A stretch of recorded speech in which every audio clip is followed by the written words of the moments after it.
How you doing? I'm tying up for TK24 Sports. Now on today's Game Day Hype Show, we're taking a look at Brighton taking on Arsenal Seagulls versus the Gunners. Now, where can this game go? We don't know, but what we're here to find out today is this. We're going to look at the head-to-head previous results as well as the form guide. We're going to take a deep look into how this game can be won and lost for both teams, and we're going to see who's going to have the upper hand going into this game. So that's why it's vitally important you do not skip or end the show before you can even think about doing, because if you do, you're going to miss vital parts. And that's why it's equally important you always subscribe and turn that notification on so you don't miss shows like this. You ready? Let's kick the show off. Let's go off with head-to-head. So as we know, between these two teams, there's only been 8 Premier League games played between them two. Both teams winning 3 games. Both teams, shall we say, have both won 2 home games and 1 away game with 2 draws in the mix as well. So as you can see, it's poised that this game could go either way. There's no history telling you that what team has dominated the other over the 8 games that's been played. But one thing I can say is Arsenal are on the ascendancy. Brighton are so much on the ascendancy as well. There's only 4 league positions between them and 4 points as well. So there's not much really and truly that can alter the season by this either victory, loss or defeat. Actually, there is. I'm going to get into it. Let's go on to previous results. Now, with the previous results between these two, again, 3 victories each. Which way can this go? It's all about momentum at this moment in time. But one thing I can say, the one player that holds the key to all of this is going to be Ben White. Why is that? He now plays for the Gunners. He transferred from Brighton for 50 million.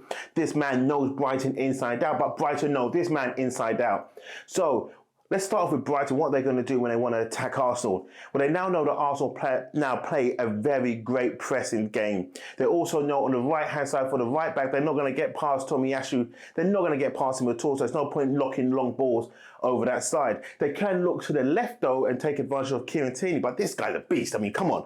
You may knock it over his head, but he's got the pace to get back. And plus, you've got Gabriel there as well to cover. So which way are Brighton going to go? I think they're going to try and attack the right-hand side, but not through the long balls, maybe go through the channels.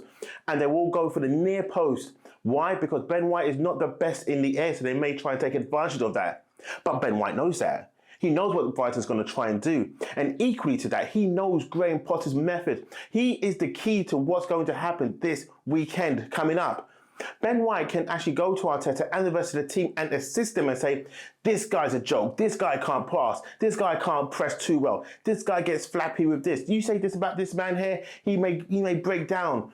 That's the key. Ben White is the key. You may look at other Arsenal players and say, no, this guy's the key, this guy's the key. I'm telling you, Ben White is going to be the one sitting down, doing a team meeting with Arteta saying, listen, trust me on this. We play this way. This is the weakness. These are the things that we've always had to concentrate because we failed to do so when we played every team. Now, I will say this though. Based on the previous results, because there's nothing in it at all, 8 games, 3 games won between both teams, we still can't decide which way this is going to go. So let's move on to form guide. Now, with the form guide, as you can see, both teams playing well so far, but Brighton being the better of the two.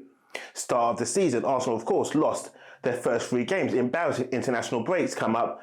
And then they won the 3 games on the bounce, scoring a bundle of goals and only letting in 1. Why is that? Why has Arsenal all of a sudden had a resurgence in their form? That's, of course, signing Aaron Ramsdale, now being the new Arsenal number 1, lodging out Leno. You can see Arsenal playing faster out the back. They look more commanding, look much more present. When the ball comes in, Ramsdale just takes it. He controls it. He commands it. He demands presence. He demands the security, doesn't he? He's like your Norton. He just gives you that extra security that you kind of need in defence. He's more of actually an Apple Mac. There's the guy that just doesn't get the virus. But let's look at Brighton. They have done so well. You look at their last 3 games, they've only got 1 draw out of that. Now, so of course, their last 1-1 draw at Selhurst Park against Crystal Palace with a late Maupay goal. And that was a good goal, but they really and truly Palace should have seen that one out and got a victory. But that draw there for Brighton gives them a lift, gives them a bounce, gives them something to go into this game and say, do you know what? We could take Arsenal on. It's Arsenal all of a sudden. But then again, they got to look at Arsenal and start saying, but these guys have won 3 on the bounce. They've only conceded 1 in their last 3 games and they've been scoring a bundle of goals. And look how they took Spurs out. So Arsenal have so much going for them, and so does Brighton. That's why this game is poised to be a draw. Okay, I've said it. I think this game could be a draw. But then again, Arsenal could go up there and just shut them up. And I think that's what they need to do. They need to go up to Brighton and say to them, listen, we may be the road team, but this is even better. Your guys are going to be up for it. Your fans are going to be up for it. But we're here to claim another stake. We want another win. We want 4 on the bounce. We don't want to concede any goals. We want to score a bundle of goals. Arteta's going to be up for this. The backline's going to be up for it. The midfield's going to be up for it. And who's going to be the key man to this one? I'm telling you right now, it's going to be Ben White. He's either going to have a blockbuster of a game or he's just going to have a stinker of a game. It's going to be one of the two. Maupay's going to be up for it, but then you ain't got Guendouzi there to have his little chit-chat, so that's not going to be bothering them. Granit Xhaka's out, of course, so then Sambi Lokonga, I'm hoping, is going to be the man that's going to come in and pair up with Thomas Partey. Is Saka going to turn up? He looked okay against Spurs. Smith-Rowe maybe. And then, of course, you got Odegaard, and you got Aubameyang scoring a great goal with an assist from, of course, Smith-Rowe. The backline for Arsenal looks fantastic. Tommy Asher at the right back, then you've got Ben White, Gabriel, and then Tierney. And of course, I've said Ramsdale as well. So this is what I'm seeing now from Arsenal, is a nuclear of a great guys coming together, understanding what's needed of them, and bringing it back joy to the fans, which is so important. So Arsenal's going to travel there in droves. The Seagulls are going to turn up, and who knows which way it's going to go. But all I know, the Seagulls are coming from the sky. The Gunners are going to be there with their guns glazing at them and bang them out from the sky. That's what Arsenal need to bring. They need to bring the presence. They need to bring the noise. They need to bring everything they possibly can to take down Brighton and Graham Potter's team. Because make no bones about it, this team is coming. Brighton are coming. They're on the ascendancy. They've got the confidence. Graham Potter's got something about them. And you saw that when they got that late equaliser. You saw what it meant to the fans. You saw what it meant to the players. And you saw what it meant to the management team.